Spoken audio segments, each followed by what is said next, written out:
Here we go. This is the big one. I've been waiting to film this for 2 weeks because I actually wanted to make sure that my mood was right for it, because I did notice in a couple, well, actually I've only done 2 recent videos, but some comments were coming back saying that I was coming across quite negative, and my negativity is not about the things that I'm saying, but probably just the other things that are going on in my mind. So I just wanted to make sure that I was in the right headspace and that I can be as helpful as I can in this video. This video is going to cover 2 things: scansiety and anxiety surrounding a cancer diagnosis and that fear of it coming back. I put it out on Instagram asking people what's their biggest fear, what's their biggest worry about cancer coming back. There's so many things that people said and they were all so valid. So as many of them as I can, I'm going to read out to you, because I think that it's really comforting to read, for me, somebody else saying exactly what I'm thinking. And I think that it's important that anybody who is watching this who has anxiety about this knows that you're not alone in this at all. Everyone I know feels this way. So we're going to really delve into that today and I'm going to try, hopefully, to make it less scary to think about, if I can, because I'm here now. I have the stage 4 diagnosis. I have metastatic breast cancer. And I think that the reality of it isn't as scary as maybe I anticipated. So before that, let's talk about scansiety. Scansiety is a very real thing. Sometimes we say it almost in a joking way, as if it's not a thing that exists, but it really does. So scansiety is the phenomenon of feeling anxiety or fear before, during, or after a scan, in particular a cancer-related scan. So for me, I actually don't experience it during the scan, but I know a lot of people do. The machines don't scare me or anything. I am a claustrophobic kind of person, but I'm okay with it, actually. I haven't had an MRI in ages. I suppose an MRI is the worst one because you kind of go into a tunnel. The only thing that happens with me is that if it's quite a long scan, that I become really aware of my breathing. I'm lying there and I am like, geez, I'm breathing so much. I'm like a balloon, inflating and deflating, which is what breathing is. But I do think, oh, am I moving too much because I'm breathing? But I'm not. Nobody has ever said anything about that. So I suppose that's the only thing that happens there.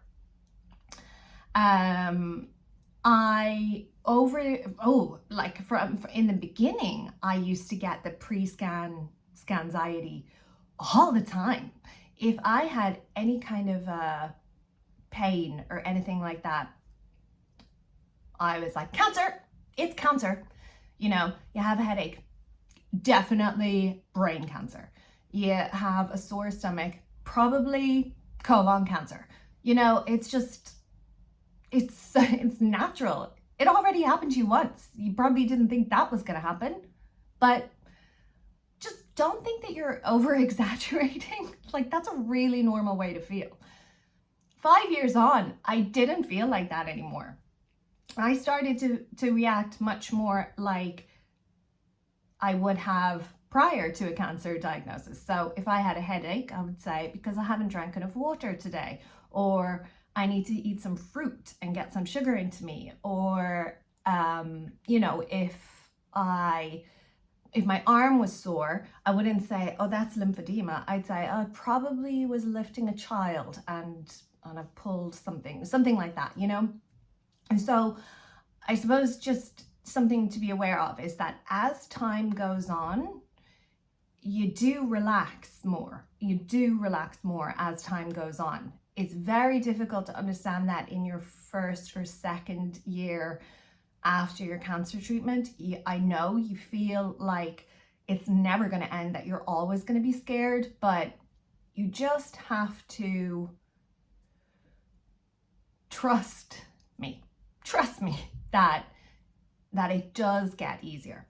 For me, the worst scanxiety is after the scan has happened and waiting for results. So the most recent scan, well, actually no, the most recent scan was the mammogram and the ultrasound. And actually, I don't know if I said this, but when they were doing the ultrasound on the cancer side, she actually did find something which I didn't know was there, but 2 nights before I'd got this really bad pain, a really excruciating pain, and I had thought that I was going to go into the A&E, accident and emergency, or urgent, I don't know, what do you call it, urgent care department, I don't know, you know, emergency department. And yeah, it was really bad. It was really intense. It was like up here. I can't really describe it, just that it was bloody excruciating pain. And I'll tell you something, the reason I didn't go in is because I hate going into A&E. I hate it. I hate sitting around. I prefer to just be in my own bed. So that's why I didn't do it. It relaxed over the next couple of days. That was like a Sunday night. Tuesday, I had the ultrasound, and she actually found a little, is it called an oil cyst? Basically, it's just fat. And then she just went in with the needle, like a needle, and removed it. And it was fine. I haven't had anything since, but that's how relaxed I am now, that I suppose I could have, I mean, I did check and I kind of felt it, but any lumps that I feel now, I go, probably normal. Maybe I'm a bit too relaxed, but you know, I am quite familiar with how I feel. And there are things that are there that were always there, that when I first felt it, I did go and have it checked out, because I was like, what's that? And it's, you know, it's kind of like, that's your rib cage, dear, or something, I don't know. But yes, sorry, I just went off there. But the CT that I had, on the morning of it, I did get that, oh gosh, what if? And then I went and I did the scan and I was fine. And I actually took Devon and Ashton with me, and they just waited outside for me. You know, it's all very quick. Then we went off for the day, and then I suppose really what happened then was that my oncologist was on annual leave. So I didn't hear my results as quickly as I would have expected to. So I kind of chased that up a little bit, started to feel a little bit nervous, thinking, what if, you know? But still, you know, as I said before, my levels of scanxiety had really reduced. So I didn't have that fear. I suppose if it was, you know, a year after finishing treatment the first time, or 2 years after, I think I would have been in more of a panicky state. But it wasn't until I got the phone call to say that something had been found on the CT and that I needed to go for the bone biopsy. That was a new sort of, that's where, you know, it's raised a bit, and you think, okay, look, I've had a biopsy before which didn't turn out to be cancer, so it's a bit silly to say this, but really when it comes down to it, doing something like a biopsy, you really do think they're not doing that for no reason. I definitely still do get scanxiety, and it's just that as I'm more used to the mammograms and the yearly CTs and whatever, that I've relaxed more about them. If something new happens and comes along, of course I'm nervous about that. So what I am going to say is that no matter what, there's not anything I can possibly say to you that is going to stop you from feeling scanxiety. There's no magic trick or anything to stop you from worrying. The only thing is that some people are not really worriers and some people are. And some people worry an awful lot. And especially if you already have an underlying anxiety disorder or a general anxiety disorder, your levels of anxiety could be really, really heightened by something like that. So the one last thing that I'm going to just say before we talk about coping with scanxiety is that I really do feel that the scanxiety is a necessary evil, because you have all of that time to be playing things out in your mind, that when you actually, or if you actually get a diagnosis, you've already processed so much of that. You know, for example, that when I had the bone biopsy, I talked about this already, but I was thinking absolute worst case scenario. And I was thinking best case scenario, no, it's nothing, you know, but every kind of, every scenario was played out already in my mind. So when the diagnosis actually came, it wasn't a huge shock all at one time. It's kind of good if you think of it like that, just find the silver lining in it, that you do manage to get something from it. But yeah, no, we need to talk about coping with it, because if it's interfering with your daily life or your sleep, that's not good. That's not okay, and that's not normal. Number one thing that people will say to you is that, you know, that you need to relax and try and do some breathing and stretching. Personally, that doesn't work for me, because if I do breathing exercises, any kind of like yoga moves or anything like that, this is still going 90. I'm still thinking so much. It's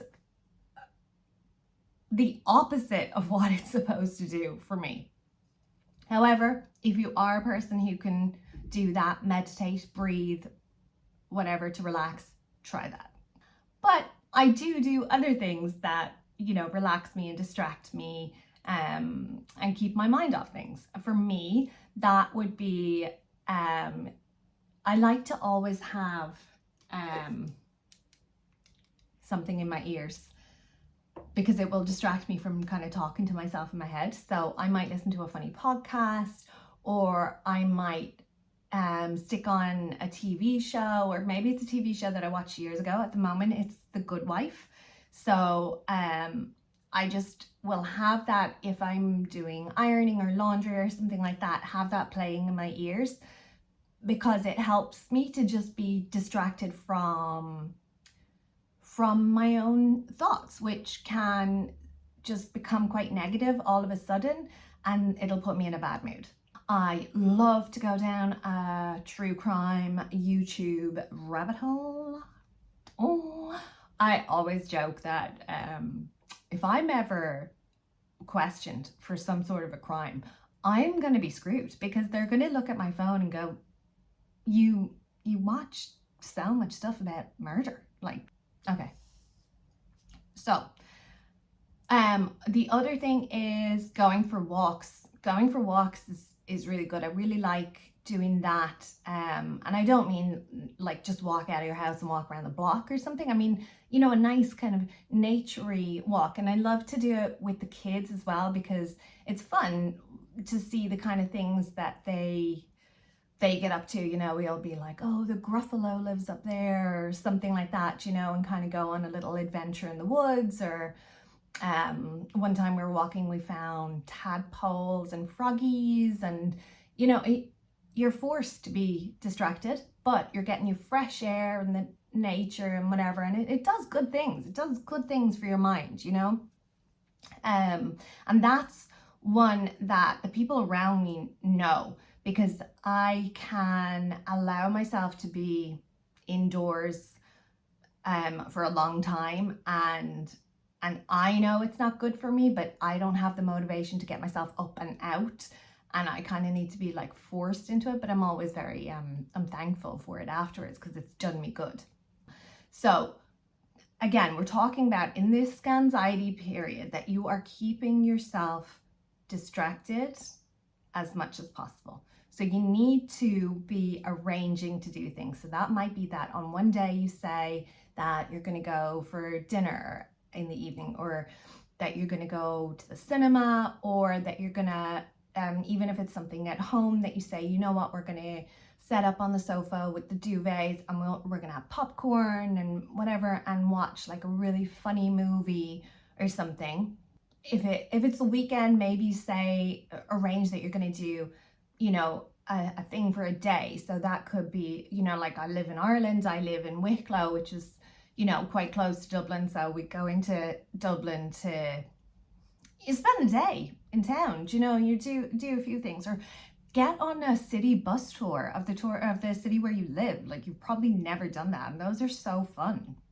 So for me, that's one of the best things, is just to constantly keep yourself distracted and busy and happy.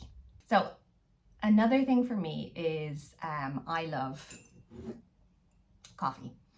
I love coffee. But coffee doesn't always love me. So if I am already feeling anxious, I have to say to myself, I can't drink the coffee. Yesterday, for example, okay, so this week I wasn't drinking coffee before work or in the afternoon. I wasn't having my Red Bulls. I was sticking to tea, which I know has caffeine, but not as much caffeine as I would be having. So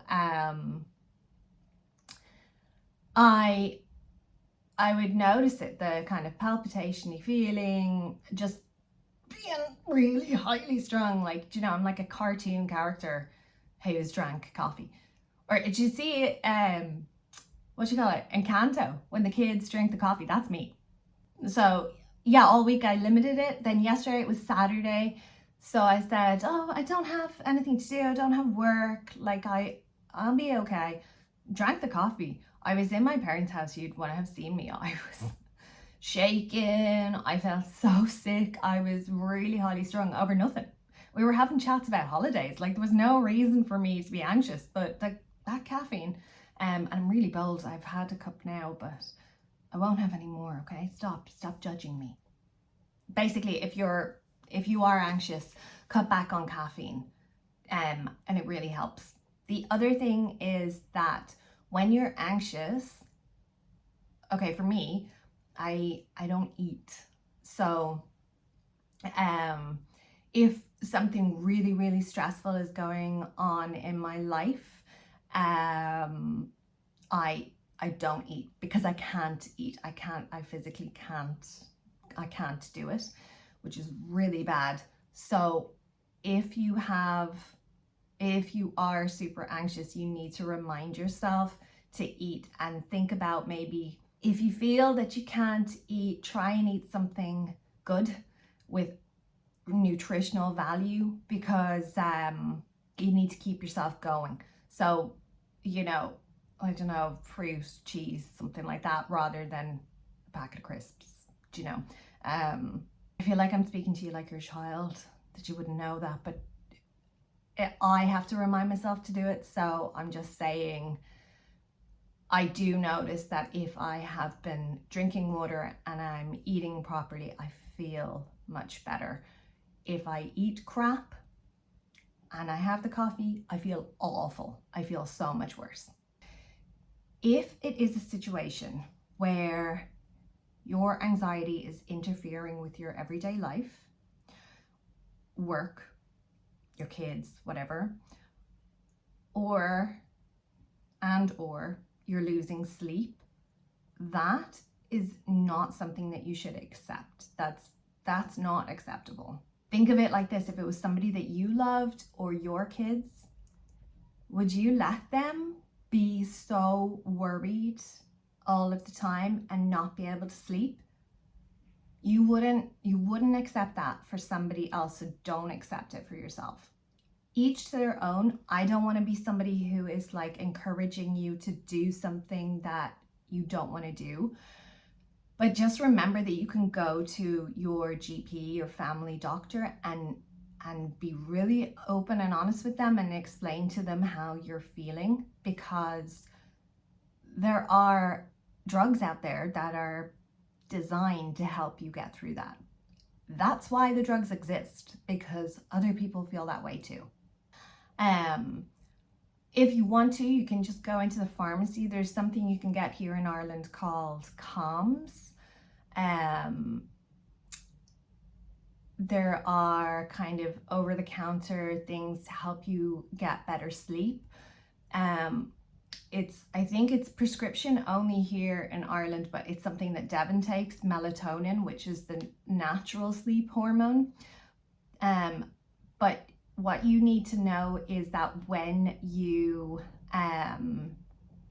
your melatonin secretion in your body is actually interrupted by stress.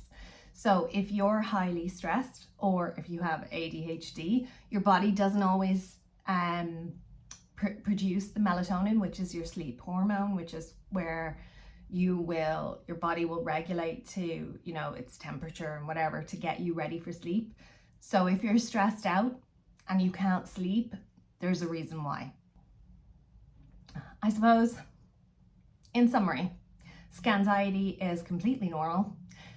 Everybody feels that way, and there isn't any cure for it, magic trick to get rid of it. The most important thing is just to stay in tune with yourself, know what is acceptable and what isn't acceptable. It is normal to feel a certain level of anxiety, but it's not normal for it to completely take over your life. Look after yourself. So make sure that you're eating right and getting enough water and everything. Cut back on caffeine, and keep yourself distracted, and tell the people around you, listen, I'm not feeling that motivated to get myself busy, but I need to be busy right now because I'm highly strung and really worried. And get your people to help you. Okay, so part 2 of this video is talking about anxiety surrounding a diagnosis and the fear of cancer coming back. Okay, I'm gonna have to split this video. It's gonna be part one of 2, because I'm editing it there, and there's just no way. There's no way I can put up a video that's over an hour long. I'm not gonna do that to anybody. Expect them to watch an hour worth of me blabbing in one go. So you have now watched part 1, which was about Scanxiety, and then part 2 is going to be addressing all of the fears. I've read out all of the